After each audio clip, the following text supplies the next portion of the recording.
this is a fascinating clip. This is Bill Maher talking to Ben Shapiro. Bill Maher describes himself as an atheist, Ben Shapiro, Orthodox Jew. And they're talking about religion, and Bill's saying, yes, I can see how thinking about the afterlife can lead to maybe having a control on one's actions, but on the other hand, can lead people to have all kinds of thwarted views where they just want to get to the afterlife and they'll do terrible things like 9/11. Then he starts to ask Ben about the Jewish view on that. So I want to show you a bit of their discussion, and then I'll unpack it and give you what I think really explains the Jewish position on heaven and hell and what should motivate our actions in the first place. I always say, because I think I'm fair about religion, yes, I'm anti-religious, of course, but I do admit it does some good. I mean, it's not a 100-0 proposition. Charities, Catholic charities, and one of the things it does is it does keep some people in line. Yeah, that's what Voltaire said. So it makes other people fly planes into buildings. So we'll call that one a push. Right? Am I right? I mean, I won't say that all religions are exactly equal in their effects. No, but it does keep the idea that, and this is not so much in Judaism, because Judaism is the least about the afterlife and how much the devil is going to poke you in the ass with a pitchfork if you fuck up on earth, right? Yes. What is the review for our students? What is the Judaic version of the post-life? What's their post-life? There's a big debate about it, just like everything else in Judaism. But there's not one kind of clear picture. I mean, the picture that I always got is it heaven? More or less, yes, but heaven can be construed as sort of reunification with God, more than sort of like you're hanging out just like you're a human being, but you're hanging out with all your friends up there. And hell is less of like you're burning an everlasting fire, and more like there's a cleansing process that your soul goes through because of all the sins that you've done, and that process has to continue in order for your soul to be cleansed so it can rejoin God, essentially.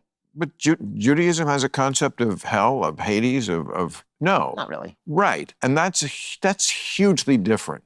Yeah, than the other two big ones. For sure. No, hell is Los Angeles. I almost got robbed last night, by the way. So let's unpack this a bit, because Bill is really fascinated by the fact that Judaism appears to be this outlier where it has very little focus on the afterlife. Why would that be? For a belief system that does believe in the spiritual, that there is a life beyond this world, why is there so little focus on that? To be clear, the Jewish view is that when we die, our souls go to a place called heaven. And heaven is perfectly comfortable, nice, it's godly, it's spiritual. Now, unless we haven't destroyed our soul beyond any hope of redemption, which is maybe in the case of someone like a Hitler, you'd have to be really kind of irredeemably evil. Assuming you're not like that, then you go through a process of cleansing to get to heaven. And that's what we call hell in Judaism, Gehenna. There's no eternal damnation. Hell, or as I heard Rabbi Freeman once say, getting to heaven is hell. It is hell, literally. But the point about heaven that makes Judaism so different is that Judaism considers heaven to be basically a temporary retirement home. And that what's going to happen is at the end of days, the end of history, when the world is perfected, our souls return to our bodies and we have the resuscitation of the dead. We say this every day in our prayers, in the Jewish standing prayer, in the Amidah. We talk about God is Mechaye HaMeitim. He will resuscitate the dead. And we expect that, and all the people who have contributed to making this world better come back to life together. And earth becomes heavenly. Heaven comes down to earth. And this world becomes the eternal one. Why? Why does it work like that?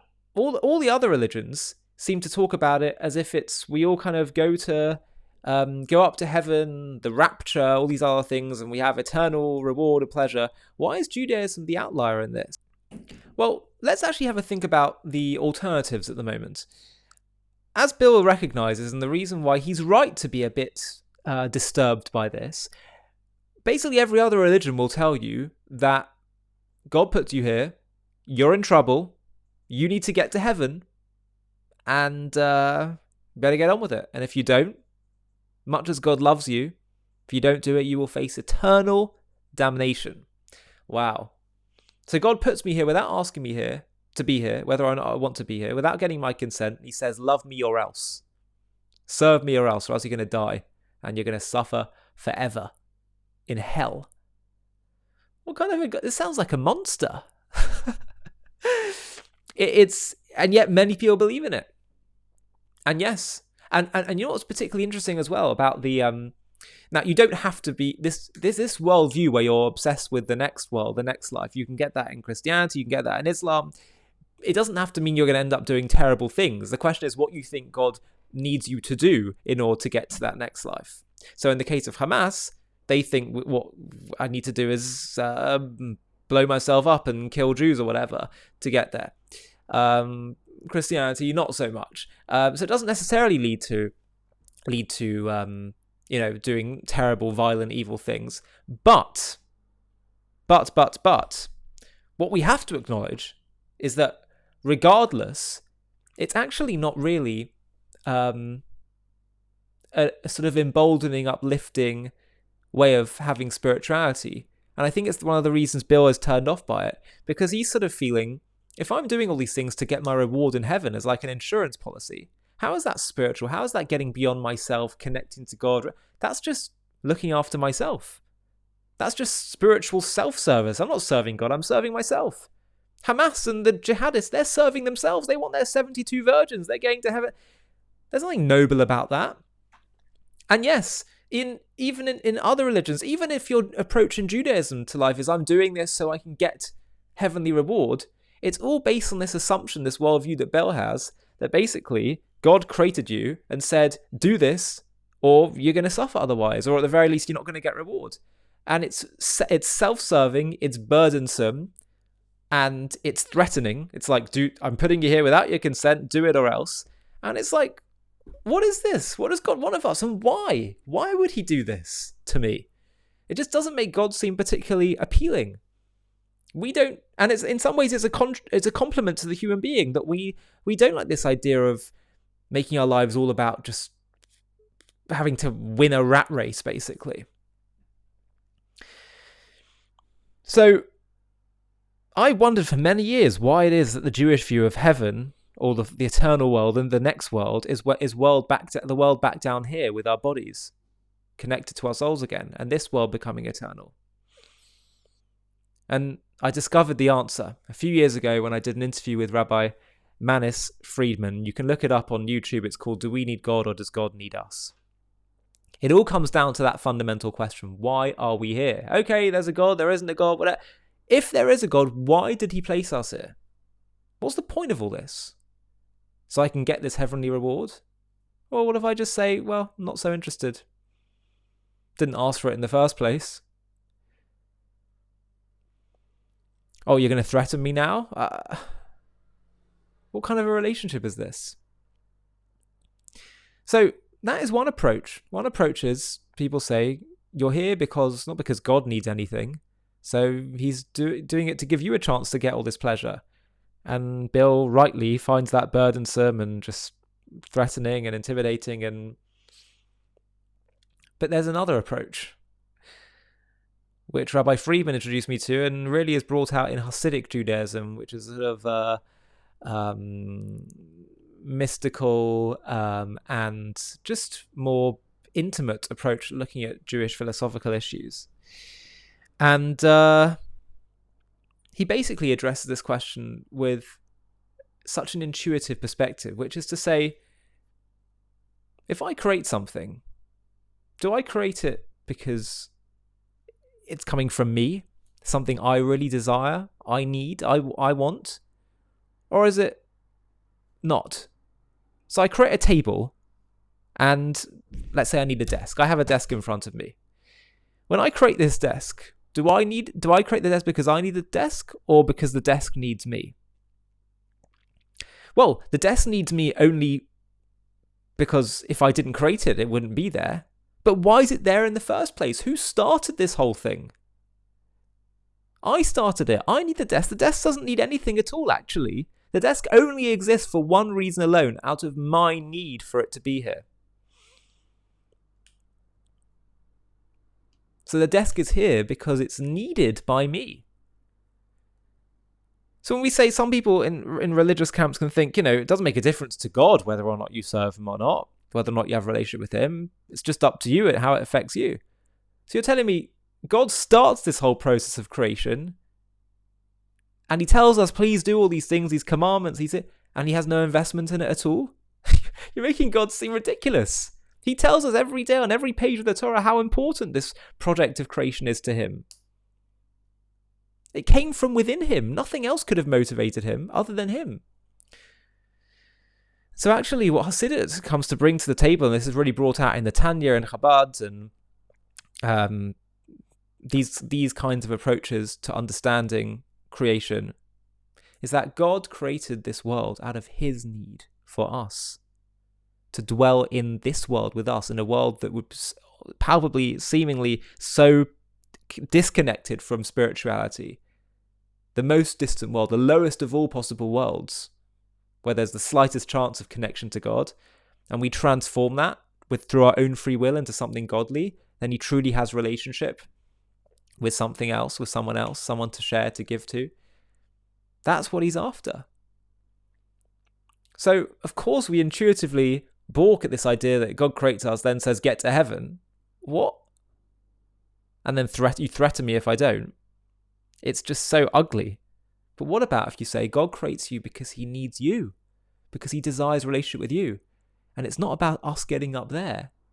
It's about God wanting to come down here to earth. That makes so much more sense, because he's the one that started this process. And so that's why suddenly, once I understood that, the Jewish view approach to the afterlife suddenly makes complete sense. Of course we get reunited with our bodies and everyone's resuscitated, because God wishes to come here to dwell with us. And so the whole process of creation is us all playing our role throughout history and fixing this world and making it a godly place so that God can feel comfortable to come dwell here, build a home with us, and make this home eternity and heavenly. And it means that the actions we do here and the things he needs of us is not because he's threatening us and saying, do it or else you're going to be punished. It's because he actually genuinely needs us to partner with him in fixing up this broken world so that we too can come together as one in relationship, and he can genuinely be one with us, with another. And that is why we say l'chaim, the Jewish people say to life. Not because we're scared of dying. You know, they sometimes see the Arab extremists saying, we celebrate death the way they celebrate life. It's not because we're cowards and we don't want to die. Look at all the incredible martyrs and soldiers of Israel right now. But we celebrate life because actually the people that celebrate death are selfish. They're trying to serve themselves. We're in the business, the Jewish people are in the business of serving God. It's not about us. We're here to serve him and serve his need. We're not trying to get up there. He wants to come down here. And so once people understand that, and I have a feeling if Bill Maher ever heard this approach, I think it would deeply resonate, because it now understand that God and Torah and commandments are nothing to do with threatening us. It makes God out to be a monster. It has everything instead to do with God's vulnerability to us, and the fact that he created us because he needs us and he's waiting for us to partner with him. It suddenly becomes so beautiful. And if we don't do it, if we say, no, I'm not going to do it, it's not so much about threatening us. It's just, if you need someone, you need someone. And it turns out that actually knowing you're needed is just about all the human being really needs to get through anything. Yes, of course, having other things in life are great. Being loved, being respected, having health, wealth, great relationships, all these things. But the essential thing that people need to know is not that I'm burdened with my needs and that I have to get all this. We find that repulsive. Having to make our lives obsessed with just taking care of our needs. And that can happen in religion too. But what we do need above all else, the only thing we really need, is to know what I'm here for, that I'm needed. That is the Jewish approach. This is something that I think all peoples need to hear. Religious, non-religious, Jewish, non-Jewish, Christians, Muslims, all. If we can serve God, that means we can genuinely do something for him. And he spelled out to us exactly what it is that we can do for him. There's 613 options for Jewish people. probably around 300 for non-Jews. All things one can do to serve God. Service. That's what it's really meant to be about. I think this is a really important message. Please share it far and wide. If you've made it so far in this video, I have a request for you. JTV has been having a really big impact in spreading the truth about Israel and creating positive associations with the Jewish people, Judaism, and Israel. We've really grown a lot, particularly in the last year, and we're having a really significant impact, both for Jews and non-Jews. But I really want to take JTV to the next level so we can start to compete with the other big online media beasts that are often peddling anti-Israel content. And the way we're going to do that is to scale even faster. So I'd love to build a team where we have other presenters doing shows like me. Let's start doing documentaries, supplementary content, animated content, etc., etc.